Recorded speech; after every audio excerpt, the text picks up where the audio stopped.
Janeiro é considerado uma cidade maravilhosa e muitos turistas ou moradores de lá acham que já conhecem todos seus lugares e todas as histórias, pois não é bem assim. O Rio de Janeiro guarda muitos mistérios e não é só o do Pão de Açúcar.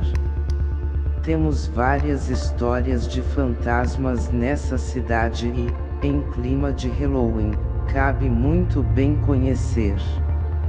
Mas antes, se inscreva no canal, deixe um like e aperte o sino. O nosso quadro é Caçadas Obscuras.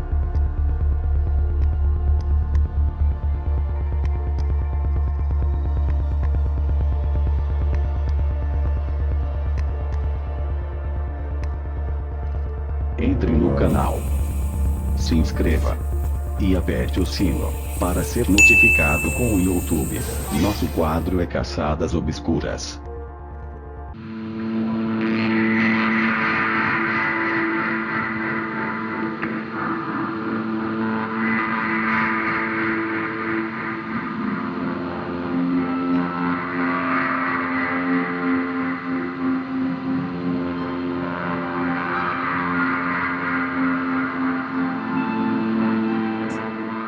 Almas Penadas, do Palácio Pedro Ernesto.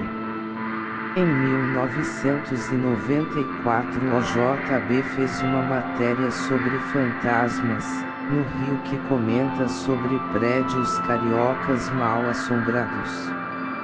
E algumas histórias no mínimo curiosas e assustadoras. Pois com o passar do tempo os leitores do Diário do Rio falaram e incluíram mais algumas em nossa lista. E você tem alguma? Deixe o relato nos comentários abaixo. O Palácio Pedro Ernesto, sede da Câmara dos Vereadores, teria várias almas penadas, já que no local onde ela foi construída haveria ruínas de uma capela que realizava cultos satânicos. No prédio da Cândido Mendes, centro, haveria até hoje um fantasma. O pessoal do Diário do Rio vai ter de preparar água benta e se benzer muito. É que uma das histórias mais conhecidas de fantasmas no Rio de Janeiro fica exatamente onde será a futura sede do maior jornal online do Rio. É a Bruxa do Teles, é a Bárbara dos Prazeres.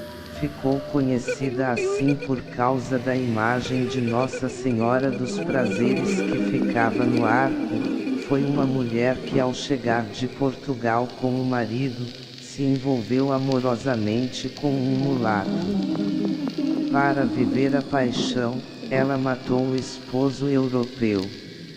Há quem suspeite, lenda urbana, que ela continua viva até hoje, graças ao segredo da fórmula de rejuvenescimento. E mais, teria assumido a condição de feiticeira e aplicado a receita em alguns milionários, em troca de parte de suas fortunas. Disse que ainda hoje, em certas madrugadas sem lua, quando já partiram os últimos garçons dos bares da Travessa do Comércio e cessou o movimento da boemia, escuta-se, no beco, a gargalhada de Bárbara Onça, a feiticeira, ecoando assustadoramente pelos vazios escuros do Arco do Teles. Fortaleza de Santa Cruz. Na Fortaleza de Santa Cruz, Niterói, que serviu de presídio durante o golpe de 64, ouve-se gemidos e choros. Museu Histórico Nacional. No Museu Histórico Nacional haveria existência de muitos fantasmas. O local é pesado. Tiradentes foi esquartejado em seus calabouços. Campo de Santana. No Campo de Santana de madrugada aparecem fantasmas. No bairro de Santo Cristo e Gamboa fantasmas perambulam em noites silenciosas. Instituto de Filosofia e Ciências Sociais. No Instituto de Filosofia e Ciências Sociais no FRJ, no Largo de São Francisco, há vários boatos de aparições, especialmente entre os seguranças. O campus da UFRJ na Praia Vermelha, onde parte da universidade é alocada, dividindo o espaço com o Pinel. Também há história da aparições de fantasmas.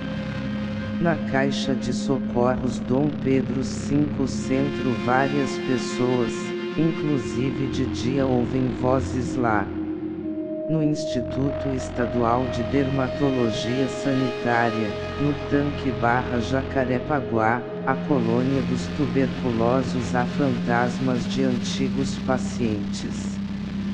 No Museu do Inconsciente Nise da Silveira, no Engenho de Dentro, causa arrepios a muitos que o visitam. Ali à noite são ouvidos pelos vizinhos, gemidos e palavras sem sentidos. Longos discursos, longos debates com palavrões. Segundo conta-se, ali muitas pessoas faleceram em eterno sofrimento e alienação mental. Nas grades são encontradas fantasmas à espera eterna de visitas dos parentes que os abandonarão, naquele hospital até a morte. No Hospital Nossa Senhora das Dores, em Cascadura, há o relato de aparições. Próximo haveria um antigo cemitério de onde vêm os espíritos. No Boulevard de 28 de Setembro, Vila Isabel, em noites frias e silenciosas, costumam serem vistos fantasmas vestidos em trajes na antiga boemia carioca.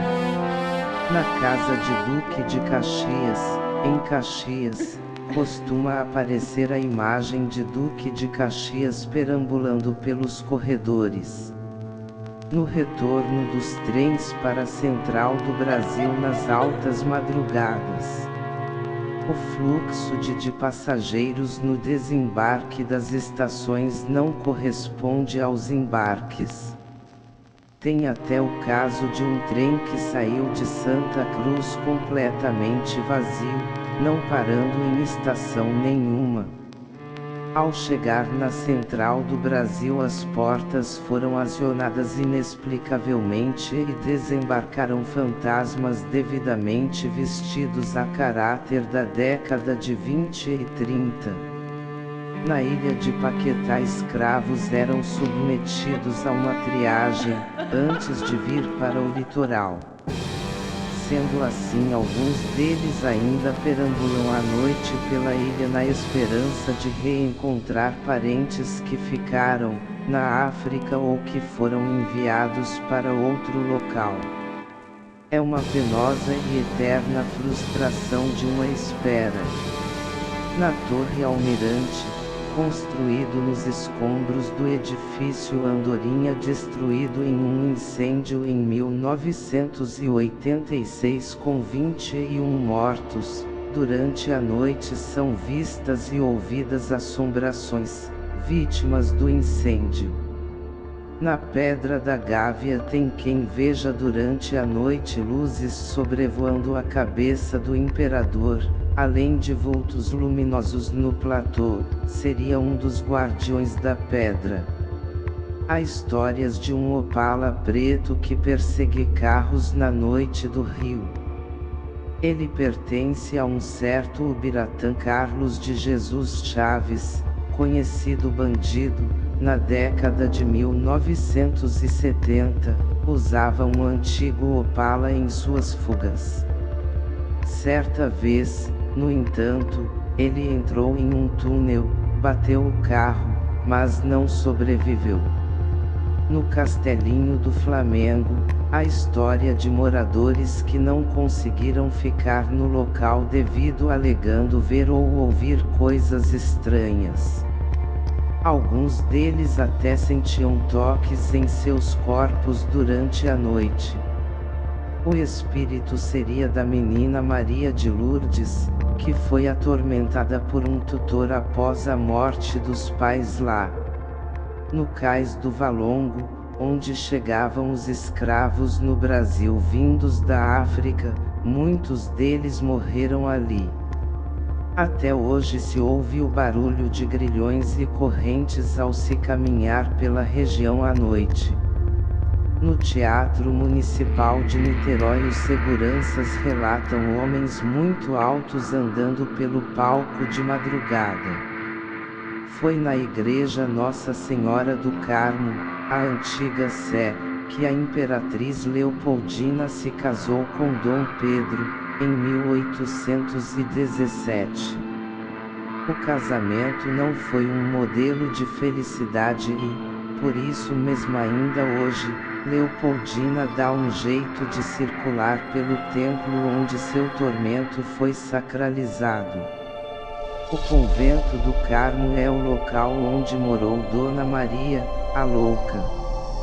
Com problemas mentais, foi internada no convento logo que chegou ao Brasil e viveu ali por 8 anos.